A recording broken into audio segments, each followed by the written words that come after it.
O ministro da Habitação de Ontário, Esteve, participou hoje numa conferência virtual com os média étnicos, onde anunciou o arranque do programa de consulta online de 60 dias para fazer aumentar o projeto do Greenbelt. A CMCTV esteve presente na conferência. So good afternoon, everyone. I want to thank you all for being here today. This is a follow-up, as you all know, to yesterday's announcement on our government's plans to grow the Greenbelt. Under the leadership of Premier Ford, our government has been clear that we're going to protect more ecologically significant lands in Ontario for future generations to enjoy. And a lot of people didn't realize this. In our latest budget in 2020, we made a commitment to grow the Greenbelt. And my announcement yesterday made good on that commitment. Our government, together with all Ontarians, is embarking on what I've called a once-in-a-generation opportunity to protect some of the most ecologically important lands in the country. The public's consultations on growing the Greenbelt are open now. We want to hear directly from Ontarians how we can protect more vital environmental, groundwater, and agricultural resources from development. The consultation, I hope, will lay the foundation for the largest expansion to the Greenbelt since its inception in 2005. It's truly a unique opportunity, but I really want to hear from Ontarians, and I really appreciate the opportunity that all of you have taken today to be here. So our consultation is going to be fairly narrow in scope. We've looked at two areas, the Paris Gulf Moraine. That was actually the subject of a private member's bill by Green Party MPP Mike Schreiner. And the other area we're going to look at are urban river valleys.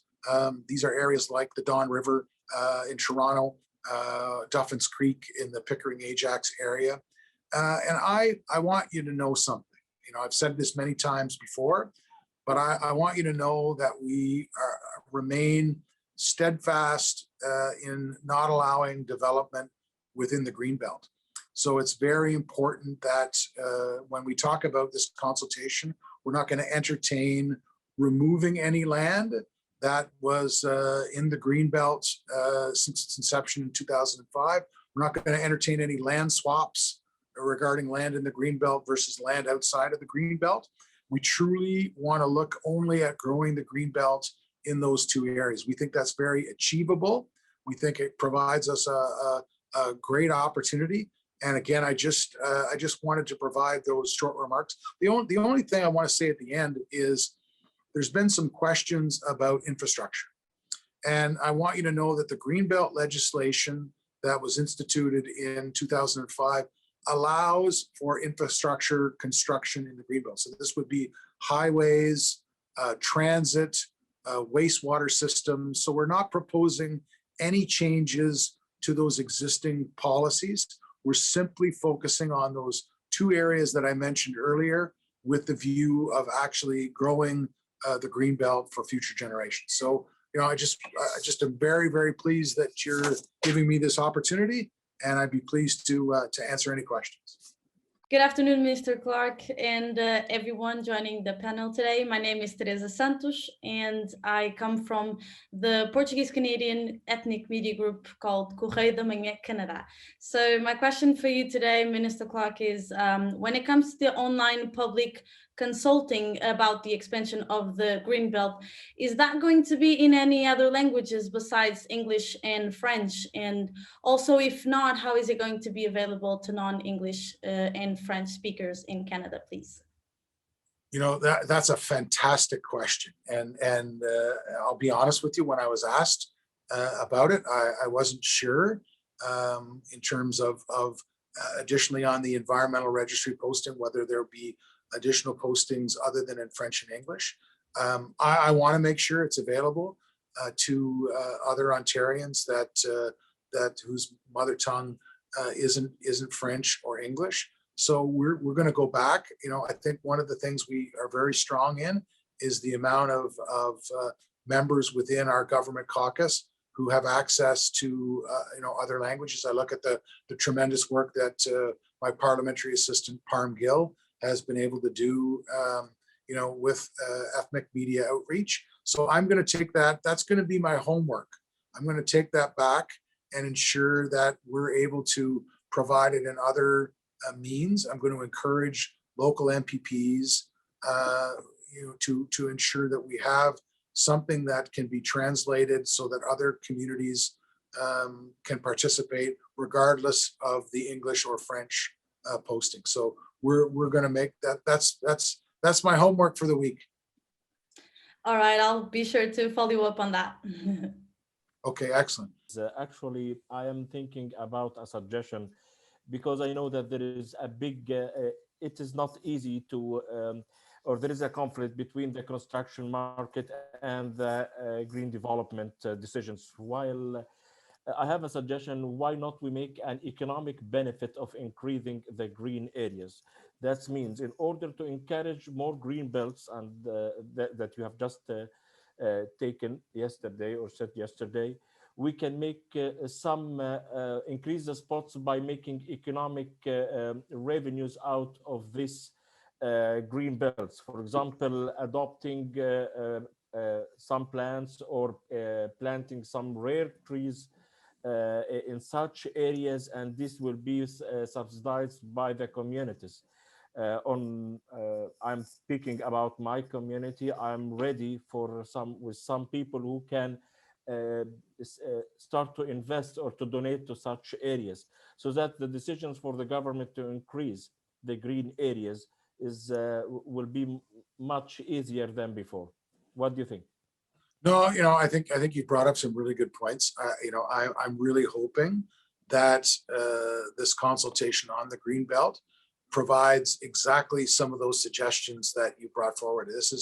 This gives us an amazing opportunity to showcase communities that value, having, areas that would be providing for open recreation. The one thing that early on in the pandemic, people really wanted to enjoy the outdoors, and as part, when the lockdown, is lifted, a lot of people gravitate to those nature trails, those walking areas, outdoor parkland.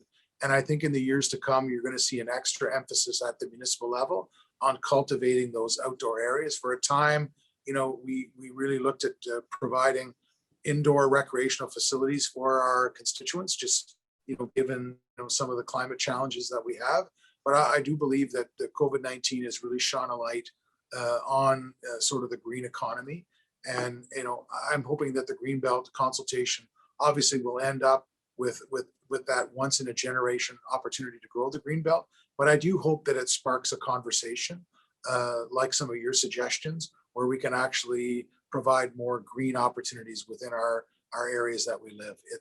I'm lucky in my area. I live in rural Eastern Ontario, and we've got such a great area of trails and outdoor activities for Ontarians. We need to make sure that same enthusiasm that you and I have for, greening our communities is part of something we build on. And I know that Minister Jeff Urick, our Minister of Environment, Conservation and Parks, is very proud of his Made Ontario Environment Plan, where we talk about increasing those opportunities. I'll make sure that I take back your suggestions to him, as well as we move into that next round of our Made in Ontario Environment Plan, because I see some really good synergies there. Good evening, Minister. This is Nitin from Prime Asia TV. We already got one suggestion from my friend Remy Bottles. Is a good suggestion, and normally Ontario was seen as a concrete jungle, because whenever anybody visits Ontario from out of the province, they say it's a jungle of concrete. What kind of suggestions you are looking for, government is looking from Ontarians in terms of this green belt, and the cities like Brampton, where we don't see any trails because Bramptonians had to go to Caledon, and slowly we are seeing in the Caledon area also builders are building up hugely, and all that green land is going away, so all the concrete is coming up. So what steps your ministry will take to preserve at least the Caledon area, and then to preserve the green patches which are there in the concrete jungle of Toronto or Brampton cities, to preserve that for the future? Thank you. Yeah, I think that's another great question and great suggestion. I've reached out to all the MPPs, especially the ones that are close to the Periscope Moraine. And as you all know, the Periscope Moraine starts into Peel region, moves down past Guelph, Cambridge, and ends in the Paris, Brantford area. So it's a huge, huge area. And I'm really hoping that those communities, I'm hoping all Ontarians show some enthusiasm about what we're trying to accomplish when we talk about growing the Greenbelt. But I especially want to make sure that there is good engagement around those areas, like in your area in Peel region, so that we get some participation from Brampton and Caledon and really drill down on what is a priority for those communities around the Greenbelt. You know, this Paris Gulf Moraine was part of a private members bill that would have treated it like the Oceans Moraine Act. And I just think, you know, incorporating it into the Greenbelt Act, you know, allows us to much more quickly protect it as part of the Greenbelt.